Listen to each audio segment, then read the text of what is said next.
Hey guys, it's Sean Zing, the Connection Machine, aka the Insurance Doctor. Along with Matthew Victoria. Matt's your mortgage guy. Hey, this is 2 weeks in a row.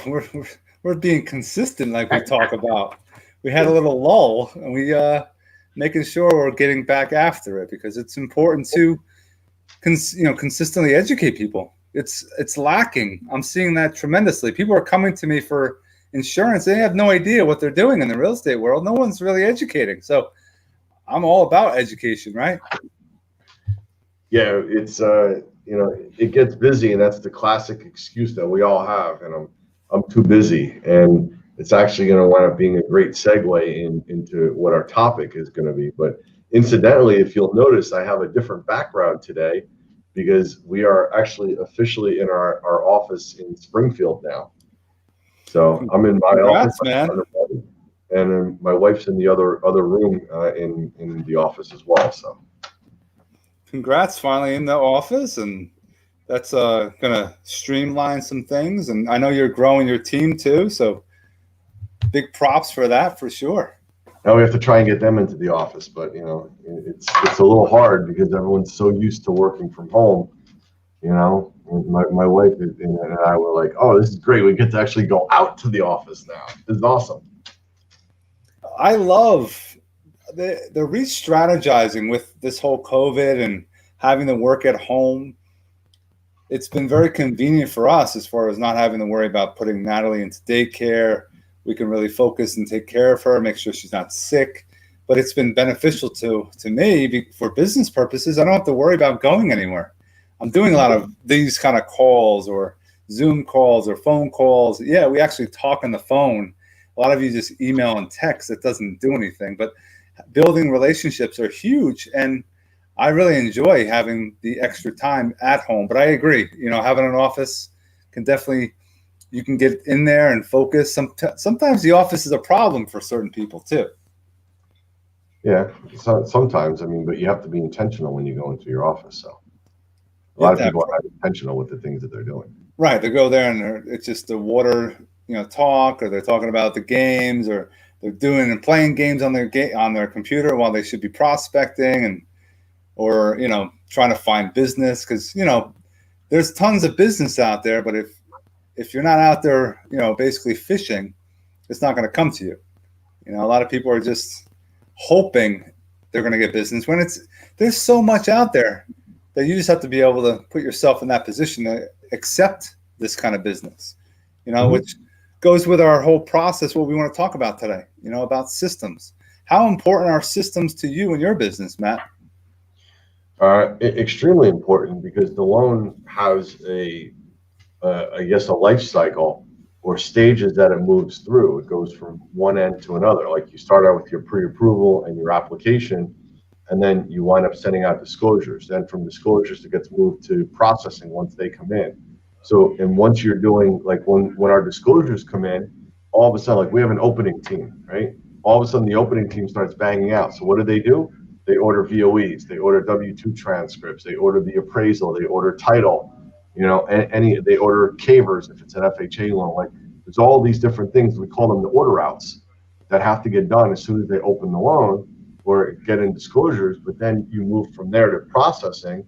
Then they start taking everything, organizing it, getting it ready for the underwriter to look at and approve, or hopefully approve.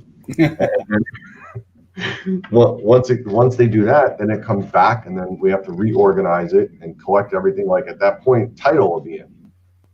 So then you have to split out the title. You have to take the E&O, the wire instructions, the title binder, the tax rolls, the judgment searches, and organize them into different, we call them garages, but folders basically is what they are, and to get ready for the underwriter look at. So there has to be a system and a process. Otherwise, it's going to be chaos. And chaos is not going to get you where you want to be, is it? No, you're going to have unnecessary stress. And being a loan originator in the beginning, when you first started, I'm sure you had to do everything, right? A loan originator, when they first start out, you're in the trenches, you're doing everything. You're collecting all documents. And then as you start, making it a career, you start having systems in place. You have your team members. I have in the insurance world, I have my team. I get all the information up front.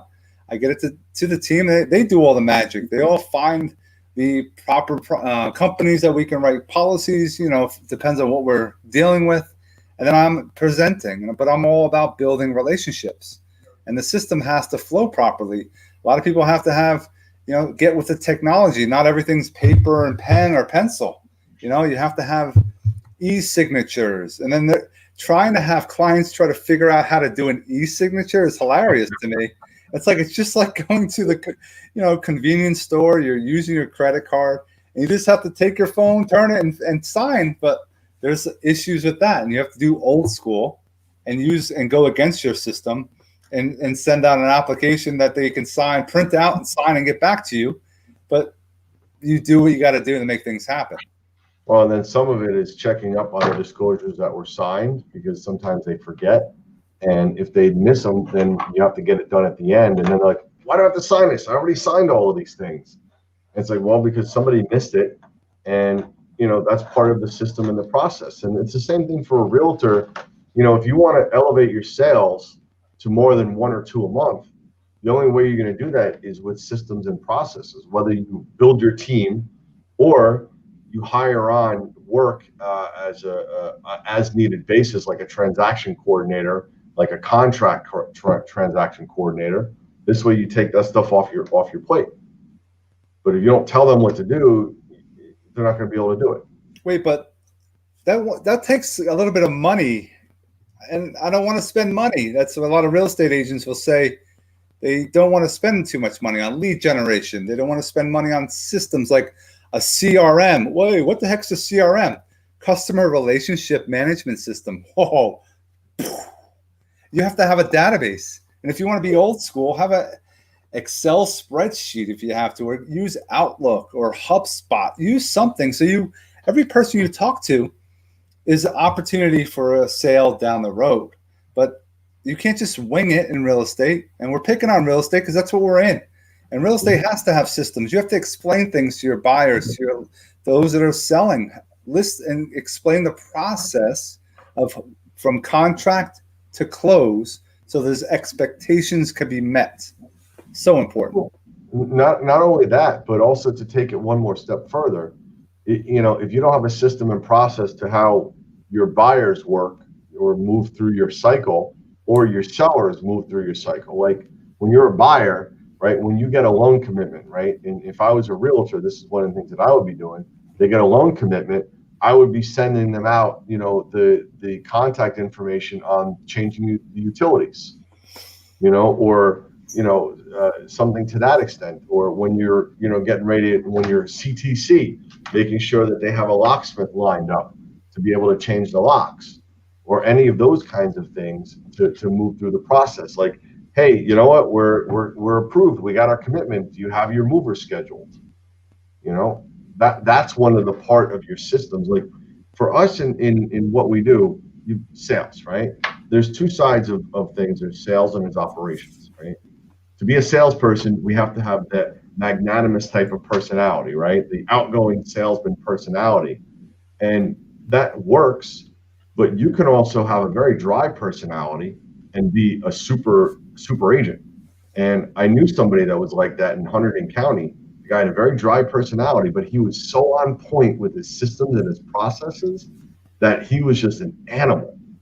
And like you talk to this guy and he'd be like, he was like the most boring person in the world.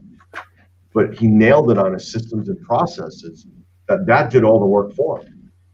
And he took that as part of his listing presentation, like, hey, these are my systems and processes to generate, more interest on your property and what happens to get it sold.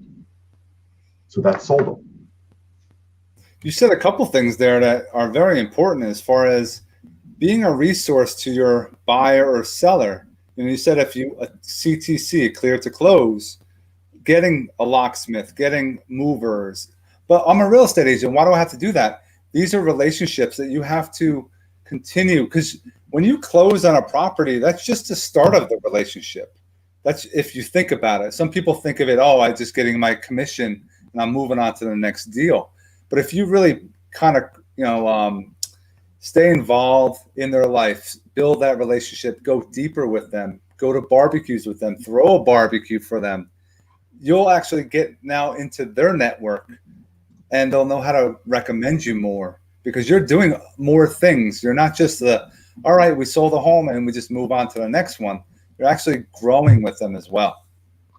Well, not only that, but also, I think we can agree upon the fact that there's a gazillion realtors out there, as there are mortgage people and insurance people, right? So what is the reason for somebody to choose you? Is it because you're the cheapest? Well, I'm not the cheapest out there, right? Some of us aren't. So you as a realtor, your price is, the buyer doesn't pay for your price, right? They don't pay you. So there is no difference between you and anybody else because they don't get a super discount by using you, right? So what is your defining characteristic, or what is your defining, item that you're passing out to the customer? Should be white glove service. Walking them through the buying process, explaining the different parts of it to them, having your listing process down, what is getting done when. That'll make you sound more educated than everyone else out there, because most of them are out there, they're all running around saying the same thing.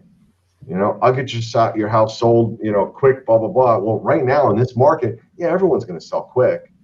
But the question is, what is your process going to be like? Are you going to make this a more pleasant experience for them? That's where you can wind up jumping ahead of everybody else. Having the experience and having the extra value. Some people say, oh, I can't get a 7% listing or 8% listing. They're out there, and you can do that if you have the value. But if you go to that listing appointment and you say, well, are you going to cut down on your commission? And you just like, yeah, and you do that, you're because there's no value there for them to pay for it. Right. So there has to be things that you're going to do extra. And there's a lot of things you can have. A good handyman or woman that could be on your team to do some things before you actually get into that listing. Maybe they have a couple painters. You might have somebody that's a landscaper that goes and cuts the lawn every week or every other week. These are extra things. Will it come out of your pocket? Yes. But it's part of your marketing. You have a sign. We don't have signs. I don't have a sign that goes onto people's property. Hey, buy insurance with Sean, or hey, get a mortgage with Matt.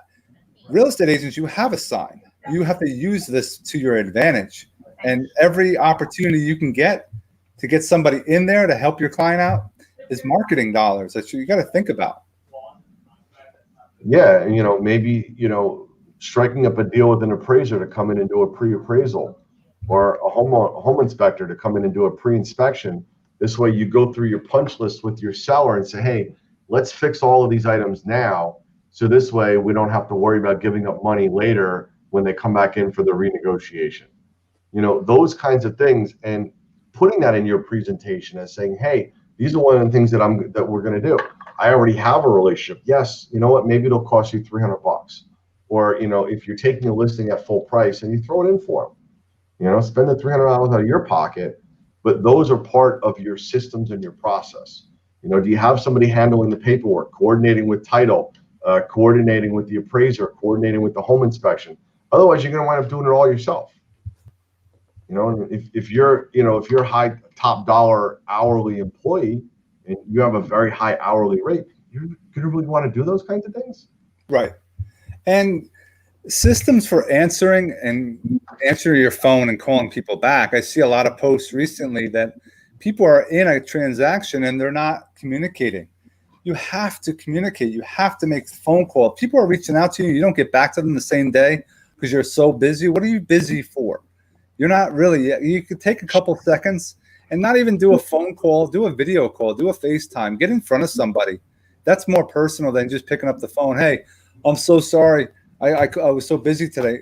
If you call somebody within a reasonable amount of time after they call you, that's golden. But if you're going to wait till the next day, the day after, come on, man. Like there's always a way to get back to somebody. Yeah, I agree with you. So the systems and the processes, and you can systematize anything. You can systematize leads that come in. You can systematize your taking on a listing. You have photos. Maybe you upload them someplace and they get touched up. And then you have a transaction coordinator or a part-time assistant that gets your listing up on the MLS, because that's not something that's really going to make you money. So systematizing your processes and coming up with it that'll make it easier for you will wind up helping you to get more transactions. Even your post close too. Your post close is another thing too. Are you sending out postcards, phone calls, text messages, emails, any of those kinds of things to your past clientele, will help generate you more business, because that's usually the most overlooked thing out there is the past clientele. Right. Everyone's one and done. And we can go on for a long time, but we try to keep this short. We want to make sure that you guys, if you have any questions, you have, things that you need some answers for, reach out to either one of us. If you guys have any topics that you're interested in learning, some of the things that we like to talk about, things you want to know about. Some of you are reading, some of you are into reading. What kind of books are you guys reading? How are you self-improving, personal development? These are all things that we like talking about. So we appreciate you. If you guys need anything on the insurance front, I'm your guy. As well, if you guys have any questions on mortgages, need some help, your lender's taking too long, they did a bad job on the pre-approval, which happens quite a bit. We also have a Spanish speaker on our team as well. So we're here for you guys, licensed in 50 states. Matt to Victoria, Matt's your mortgage guy. Have an awesome day, guys. We'll talk to you all soon. See ya. Take care.